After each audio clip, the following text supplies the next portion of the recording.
महाराष्ट्र के एक छोटे से गांव कालावाड़ी में 2007 की सर्दियों में एक ऐसी घटना घटी जिसे आज भी गांव वाले कांपते हुए याद करते हैं।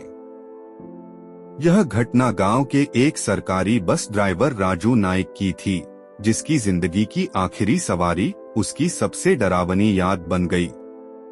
राजू नाइक हर रोज शाम 7 बजे भैरवगढ़ से कालावाड़ी के लिए बस चलाता था। उस रात भी सब कुछ सामान्य था।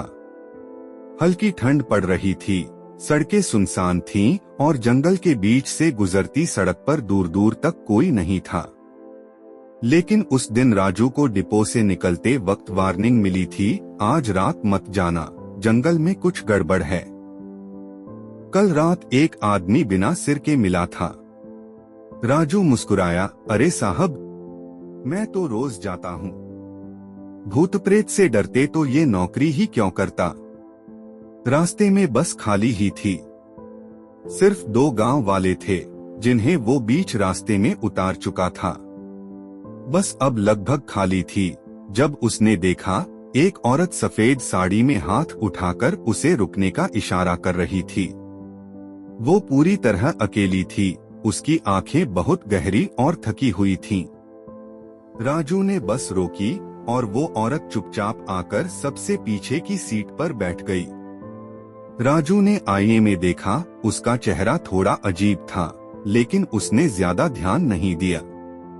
पर जब बस चलने लगी तो उसे बार बार ऐसा लगने लगा कि कोई उसके पास खड़ा है।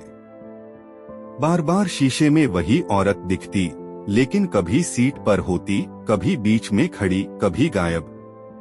थोड़ी देर बाद राजू ने महसूस किया कि घड़ी वहीं अटकी हुई है, 9:17 पर। मगर उसे ड्राइव करते काफी देर हो चुकी थी। अचानक बस का इंजन झटका खाकर बंद हो गया। चारों तरफ अजीब सी खामोशी और ठंड थी। मोबाइल नेटवर्क नहीं था। राजू ने उतरकर बोनट खोला, तभी उसे किसी के हंसने की आवाज आई, बहुत धीमी लेकिन स्पष्ट। वो पीछे मुड़ा तो देखा बस में कोई नहीं था। वो औरत भी नहीं। वो चौंक गया। कहाँ गई, वो बोला। फिर उसने देखा बस की सबसे पीछे की खिड़की पर वो औरत उल्टी लटकी हुई थी, आंखें फटी हुई और मुंह से खून बह रहा था। राजू दौड़कर बस के अंदर आया, लेकिन औरत गायब थी। उसे लगा शायद डर का वहम है। उसने बस स्टार्ट करने की कोशिश की। इंजन स्टार्ट नहीं हुआ। वो फिर बाहर गया, लेकिन तभी बस का हॉर्न अपने आप बजने लगा। सभी लाइट्स ऑफ होने लगी।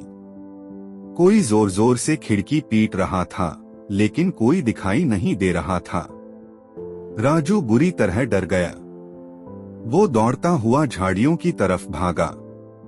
वहीं उसे एक पुराना लैंडलाइन टावर दिखाई दिया। टावर के पास एक बूढ़ा चौकीदार था। राजू ने उससे मदद मांगी। जब उसने पूरी कहानी बताई तो बूढ़ा अचानक चुप हो गया। फिर उसने कहा, बेटा, तुम किस औरत की बात कर रहे हो? ये सब 10 साल से चल रहा है।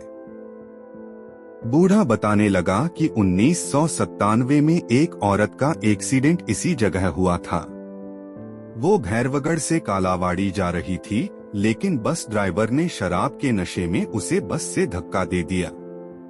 वो औरत पास की झाड़ियों में गिरकर मर गई थी।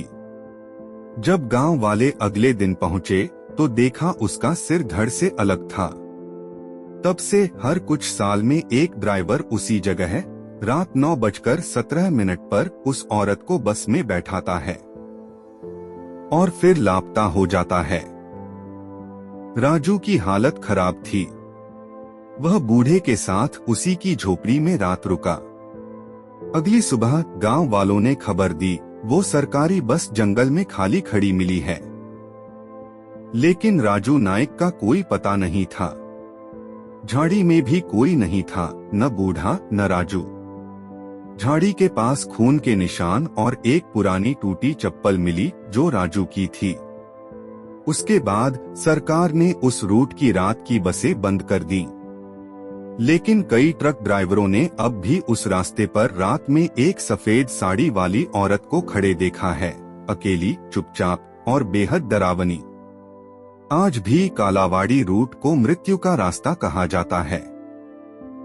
गांव वाले मानते हैं कि उस औरत की आत्मा अब भी उस बस में अपनी आखिरी यात्रा पूरी करने के लिए सवार होती है।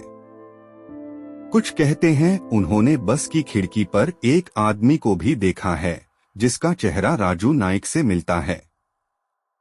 अगर ये डरावनी कहानी आपको पसंद आई हो तो लाइक करना, शेयर करना और चैनल को सब्सक्राइब करना मत भूलना, वरना वो लौट कर आ सकता है।